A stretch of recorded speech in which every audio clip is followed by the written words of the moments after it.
Hello, dear students. This is Virendra Kumar, your Hindi teacher. आज की online class में हम जानेंगे समास के बारे में।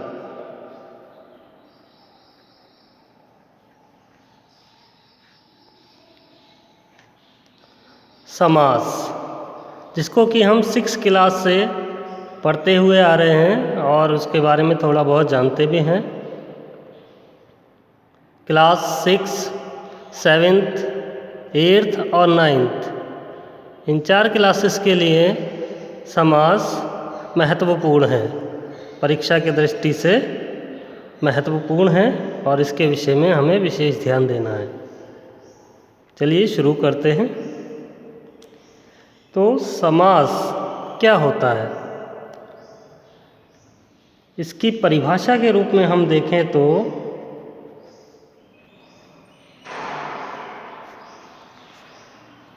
परस्पर संबंध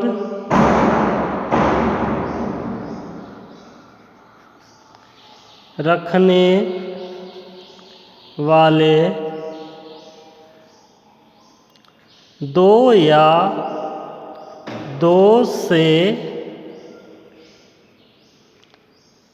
अधिक स्वतंत्र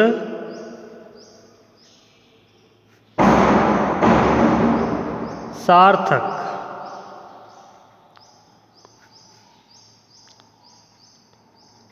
पदों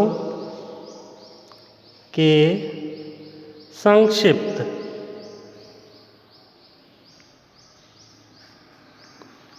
रूप को समास कहते हैं।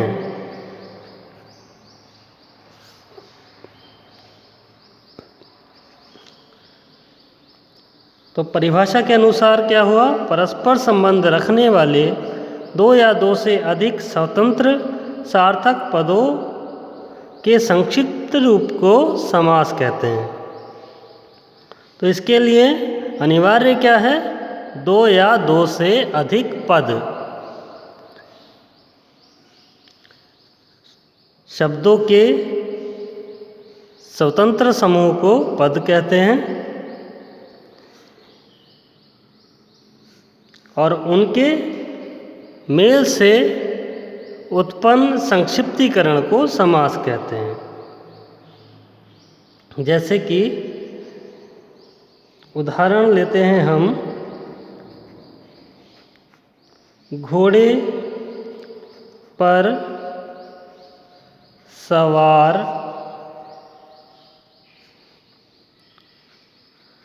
युवक राजा का पुत्र है। अब इसमें ये जो घोड़े पर सवार और राजा का पुत्र, ये पद कहलाते हैं। शब्दों का युग्म या शब्दों का समूह पद कहलाता है।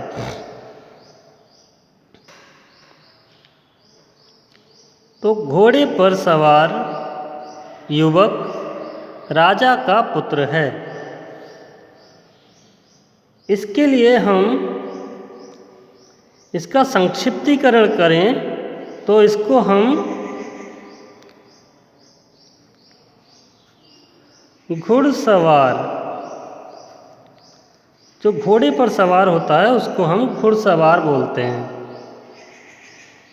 3 शब्दों के लिए हमने एक शब्द यूज़ कर लिया, इसको बोलते हैं संक्षिप्तीकरण, छोटा करना। राजा का पुत्र, राजा का पुत्र 3 शब्द हैं, इनको हमने संक्षिप्त करके राजपुत्र कर लिया। तो अब अगर हम इसे लिखें, घुड़सवार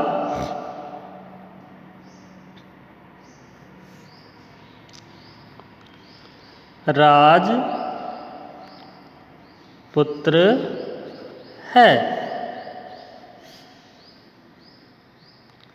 अब 8 शब्दों का वाक्य समास के द्वारा संक्षिप्त हो करके 3 शब्दों में समाहित हो गया। तो निश्चित रूप से समास हमें सहायता करता है भाषा को सार्थक बनाने के लिए, भाषा को सरल बनाने के लिए। तो इसको हमें सीखना अनिवार्य है और इसी उद्देश्य से यह सभी क्लासों में, सभी कक्षाओं में मुख्यतः अध्याय के रूप में रखा जाता है। एक अन्य उदाहरण देखते हैं, आपको और बेहतर समझ में आ जाएगा उससे। लक्ष्य से हीन छात्र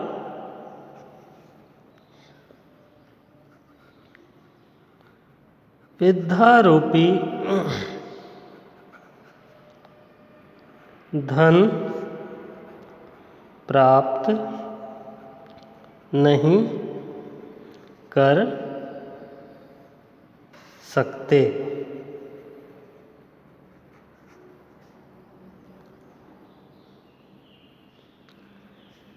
अब इस वाक्य को आप प्रयास कीजिए बनाने का। आपको कुछ सेकंड मिल रहे हैं।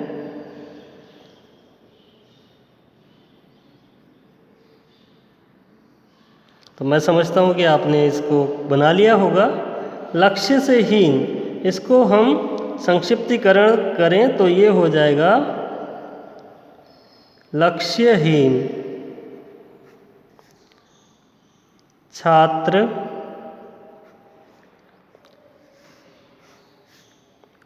अब इसमें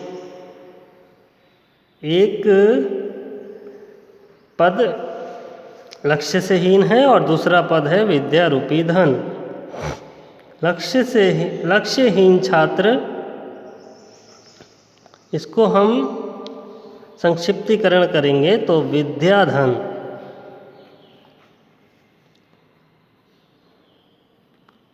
प्राप्त नहीं कर सकता।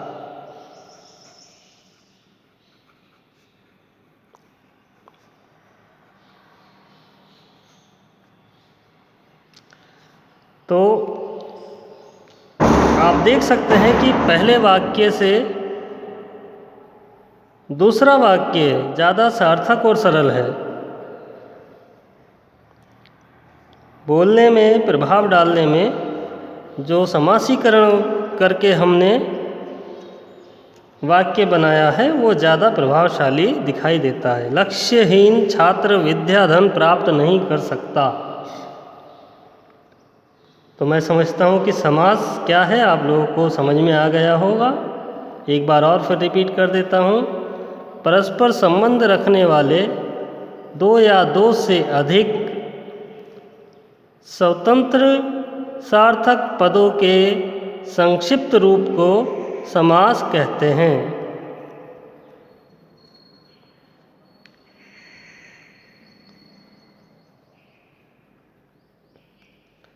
तो ये पद कहलाता है और इसका ये संक्षिप्त रूप जो है समासिक शब्द कहलाता है।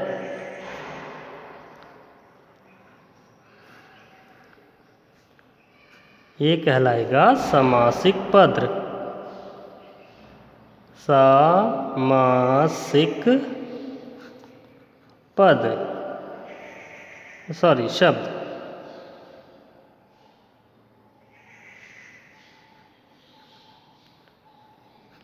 समासिक शब्द।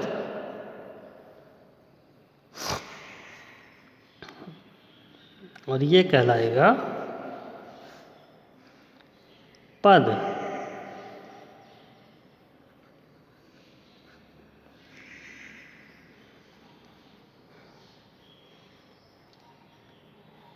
अच्छा, एक बात और देखने वाली है कि इसमें समास में 2 पद होते हैं। समासिक शब्द में दो पद होते हैं या दो से अधिक भी हो सकते हैं। सामान्यतः दो पद इसमें होते हैं। पहला पद कहलाता है पूर्व पद। जैसा कि हम जानते हैं पूर्व मीन्स पहले का, और दूसरा पद कहलाता है उत्तर पद। उत्तर का अर्थ होता है बाद का। तो इसे याद रखने में कोई दिक्कत नहीं है।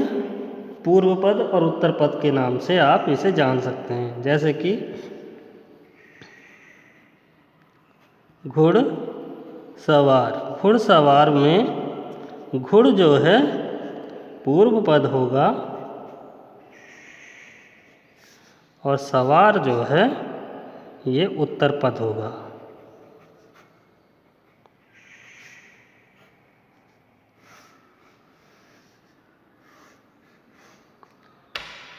मैं समझता हूँ इतनी बात आपको बहुत अच्छे से समझ में आ गई होगी। परीक्षाओं में परिभाषा पूछी जा सकती है या आपको कोई समासिक शब्द दे दिया जाएगा और कहा जाएगा कि इसमें प्रयुक्त समास का नाम बताइए। तो समास का नाम के लिए हम आगे अभी सीखेंगे समास के भेद। या वाक्य दे दिया जाएगा और कहा जाएगा कि इसका समासीकरण कीजिए, तो आपको इस तरीके से समासीकरण करके उसे संक्षिप्त करके लिख देना है। संक्षिप्त करने को समासीकरण कहते हैं। जैसे हमें अभी ये वाक्य मिला, घोड़े पर सवार युवक राजा का पुत्र है, इसका हमने संक्षिप्तीकरण किया, घुड़सवार राजा का पुत्र है। तो हमने इसका क्या किया, समासीकरण किया। लेकिन जब समासीकृत वाक्य का हम विश्लेषण करेंगे तो वो कहलाएगा समास विग्रह। समास विग्रह। समास विग्रह क्या होता है? समासीकरण किए हुए शब्दों को तोड़ करके अलग अलग करने को समास विग्रह कहते हैं। जैसे हमें घुड़सवार मिला,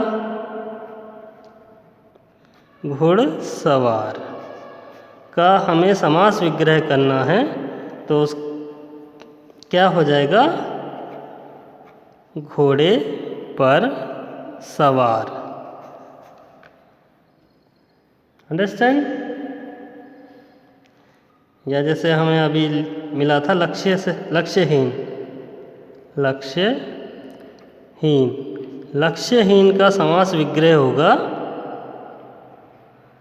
लक्ष्य से हीन।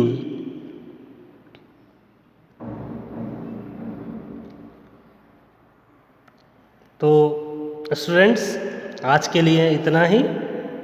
कल को हम अगले वीडियो में स्टडी करेंगे समास के भेद की। आज का आपका होमवर्क है, आपको समास की परिभाषा नोटबुक में लिखनी है व याद करनी है। समास के पद कौन कौन से होते हैं ये आपको लिखना है और याद करना है।